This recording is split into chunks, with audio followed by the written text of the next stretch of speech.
మన టీమిండియా సక్సెస్ఫుల్లీగా T20 world cup win అయిన తర్వాత వెంటనే కొన్ని షాక్లు అయితే తగిలాయి అభిమానులకి. ఒకటి విరాట్ కోహ్లీ, రెండు రోహిత్ శర్మ, ఇద్దరు కూడా T20 ఫార్మాట్కి మేమైతే రిటైర్మెంట్ ప్రకటిస్తున్నామని చెప్పడం జరిగిందనమాట.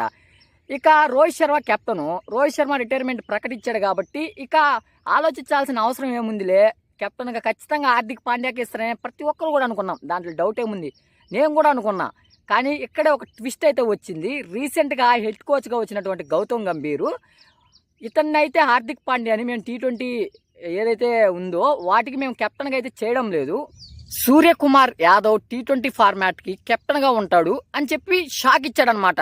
చాలామంది అయితే ఈ విషయం చెప్పంగానే అసలు అంటే అతనికి అనుభవం లేదు కదా సూర్యకుమార్ యాదవ్కి, కెప్టెన్సీ చేసిన అనుభవం.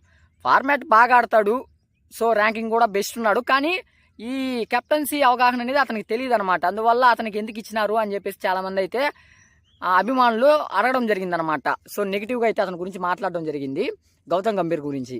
సో కాకపోతే గౌతమ్ గంభీర్ కూడా కొంతమంది సెలెక్టర్లు అయితే సపోర్ట్ చేసినారు, నువ్వు చేసిన నిర్ణయం మంచి నిర్ణయమే అని చెప్పేసి.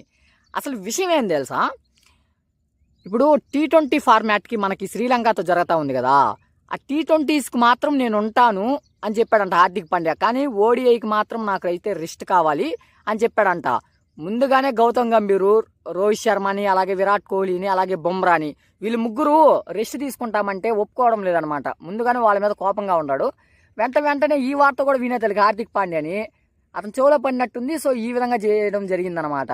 అంటే గౌతమ్ గంభీర్ ఏమనుకున్నాడంటే, ఇప్పుడు రోహిత్ శర్మ, విరాట్ కోహ్లీ ఇద్దరు కానీ ఈ శ్రీలంకతో 3 వన్డేల్లో కానీ ఆడితే ఇంకా తర్వాత అంతా ఇంకా మనకి సిరీస్లు లేవు కదా, ఓడిఐ ఒక నెల అంతా మీరు రెస్ట్ తీసుకోవచ్చు, ఓన్లీ 3 మ్యాచెసే కదా అని అతనైతే గట్టిగా అడగడం జరిగిందనమాట.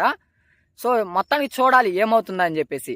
సో ఇక్కడ నుంచి మనకి T20 ఏవైతే ఉన్నాయో మ్యాచెస్కి గాను ఆ ఫార్మాట్కి గాను కెప్టెన్గా మనము సూర్యకుమార్ యాదవ్ని అయితే చూడబోతున్నాం అనమాట. మరి ఇతను ఏ విధంగా అంటే, ఇతను ఓన్లీ శ్రీలంక సిరీస్తోనే కాదు, అంతా అంటే 2026 వరల్డ్ కప్ ఉంది కదా, T20 వరల్డ్ కప్, అప్పుడు దాకా కూడా ఇతనే ఉంటాడని చెప్పి ప్రకటించడం జరిగిందనమాట. ఇదబ్బా విషయం. వీడియో నచ్చితే లైక్ చేయండి, అలాగే కొత్త ఛానల్ అండి, మాకు కొంచెం సపోర్ట్ చేసి సబ్స్క్రైబ్ అయితే చేయండి.